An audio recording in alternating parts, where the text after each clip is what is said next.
MP विधानसभा अनिश्चितकाल के लिए स्थगित। जी हां, 5 दिन चला विधानसभा का शीतकालीन सत्र और शीतकालीन सत्र में 5 दिन में 4 बैठकें हुई। तो 2 दिन चर्चा के बाद अनुपूरक बजट पास हुआ और 13,476 करोड़ का अनुपूरक बजट पास हुआ है। बता दें 1 दिसंबर से एमपी विधानसभा के शीतकालीन सत्र की शुरुआत हुई थी और अब अनिश्चितकाल के लिए स्थगित कर दिया गया। ज्यादा जानकारी के साथ हमारी सहयोगी निहारिका जुड़ गई, सीधा उनका रुख करेंगे। निहारिका, देखिए अब अनिश्चितकाल के लिए शीतकालीन सत्र को स्थगित कर दिया गया है। बिल्कुल, देखिए अनिश्चितकालीन के लिए सत्र को स्थगित कर दिया गया है। आज विधानसभा सत्र का आखिरी दिन था, 5वां दिन था, चौथी बैठक थी। अनुपूरक बजट आज यहाँ पर पास होना था, पटल पर उसे कल रखा गया था, तो ऐसे में उस पर चर्चा कंटिन्यू रही और आज उसके बाद उसको पारित कर दिया गया है। जो दोनों विधेयक थे उन दोनों विधेयक पर भी चर्चा हो गई थी, विधेयक को भी पास कर दिया गया था और साथ ही में जितने भी प्रश्नकाल पर प्रश्न लगे थे वो सभी प्रश्नकाल पर प्रश्न भी चर्चा में हो चुके थे, ध्यान आकर्षण हो चुका था। उसके बाद आज अब उसे अनिश्चितकालीन के लिए स्थगित कर दिया गया है। अब अगली जब भी सत्र की तारीखें आएंगी तब उसे जारी किया जाएगा, लेकिन तब तक के लिए बैठक को यानी कि विधानसभा की कार्रवाई को स्थगित किया गया है। जी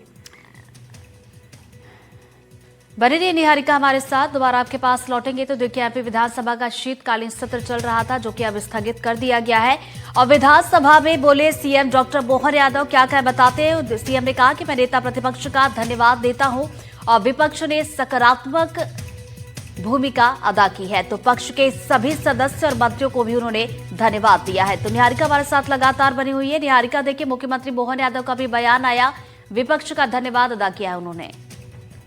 बिल्कुल, देखिए आज मुख्यमंत्री डॉक्टर मोहन यादव ने सत्र की कार्यवाही के आखिरी दिन अपना वक्तव्य रखा और उन्होंने वक्तव्य में कहा कि मैं नेता प्रतिपक्ष का धन्यवाद देता हूं, विपक्ष ने सकारात्मक भूमिका अदा की है, पक्ष के सभी सदस्यों और मंत्रियों को भी धन्यवाद।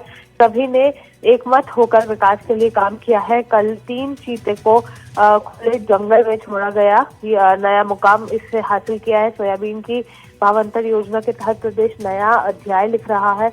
भोपाल में कश्मीर जैसा आनंद शिकारा की सौगात भी मिली है। बजट भी प्रदेश के विकास के लिए मील का पत्थर साबित होगा। यह सत्र गरिमापूर्ण रहा, यह काम करने की प्रेरणा भी हमें देता है। इसके चलते अब उन्होंने उसके बाद ये भी कहा कि यही सकारात्मक बिल्कुल ये बड़ी बातें उनकी तरफ से कही गई। नेता प्रतिपक्ष को धन्यवाद उन्होंने किया और विपक्ष को लेकर भी कहा कि सकारात्मक भूमिका यहाँ पर अदा की। बहुत बहुत शुक्रिया निहारिका आपका जानकारी के लिए।